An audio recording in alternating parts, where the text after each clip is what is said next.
Hello friends, I am C Amarjeet Singh. एक बार फिर से स्वागत करता हूं आप सभी का अपने यूट्यूब चैनल पर। Friend, today we will discuss one more important change as propose by finance bill 2026। Friend, ये जो प्रपोजल हम डिस्कस करने जा रहे हैं ये टैक्स लिटिगेशन की सोल को एक तरह से चेंज कर देगा। ये सालों से चली आ रही है हमारी उस अंडरस्टैंडिंग को चेंज कर देगा जिसमें हम सभी को पता है कि assessment and penalty proceeding both are the separate proceedings. Assessing officer को अगर कोई टैक्स डिमांड निकालनी होती थी तो वो पहले असेसमेंट ऑर्डर को पास करता था। उसके बाद अगर उस टैक्स डिमांड पर पेनल्टी लेवी करनी है तो पेनल्टी के लिए सेपरेट शोकोज नोटिस आपको दिया जाता था। उसका रिप्लाई सबमिट करते थे आप, और रिप्लाई को कंसीडर करने के बाद अगर असेसिंग ऑफिसर को लगता है कि पेनल्टी लेवी करनी है तो वो पेनल्टी को लेवी करने के लिए सेपरेट ऑर्डर पास करता था। अब यहाँ पे फ्रेंड गवर्नमेंट को लगता है कि टोटल प्रोसीजर था ये मल्टीप्लिसिटी ऑफ प्रोसीडिंग करता था, और यहाँ पर लिटिगेशन की कॉस्ट भी बढ़ रही थी और लिटिगेशन का टाइम भी काफी कंज्यूम हो रहा था, क्योंकि कई कई साल लग जाते थे।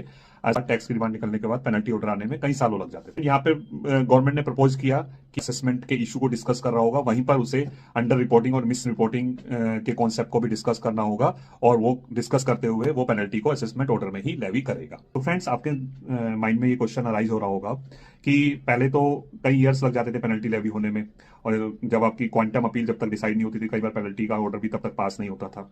और पेनल्टी ऑर्डर जब पास होता था तो कई कई सालों के बाद पास होता था, और उसके 30 दिन बाद असेसिंग डिफॉल्ट का इंटरेस्ट स्टार्ट होता था पेनल्टी की डिमांड पर। लेकिन अब तो क्या होगा, क्योंकि पेनल्टी की डिमांड असेसमेंट ऑर्डर के साथ ही आ जाएगी, तो उसी उसी समय से असेसिंग डिफॉल्ट का जो इंटरेस्ट होता था वो स्टार्ट हो जाएगा।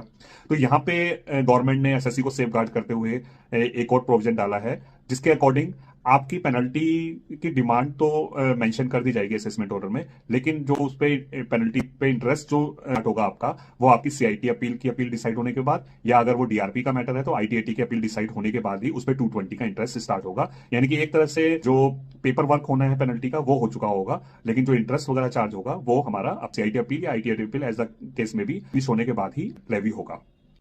फ्रेंड, इस अमेंडमेंट को लाने का पर्पस था गवर्नमेंट का अपने रेवेन्यू को बढ़ाना, क्योंकि फ्रेंड सुप्रीम कोर्ट ने various decision like Reliance petrol product, Dilip Shroff etcetera में ये डिसीजन दिया हुआ है कि पेनल्टी ऑटोमेटिकली लेवी नहीं हो सकती। पेनल्टी के लिए प्रॉपर एप्लीकेशन ऑफ माइंड होना चाहिए, नेचुरल जस्टिस फॉलो होना चाहिए, और limitation of time as given under section 275 needs to be followed. तो ये सब होने के बाद ही पेनल्टी लेवी हो सकती है। तो इस सब में कहीं ना कहीं डिफॉल्ट रह जाता था, जिसकी वजह से पेनल्टी लेवी नहीं हो पाती थी और कोर्ट में का ऑर्डर खारिज हो जाता था।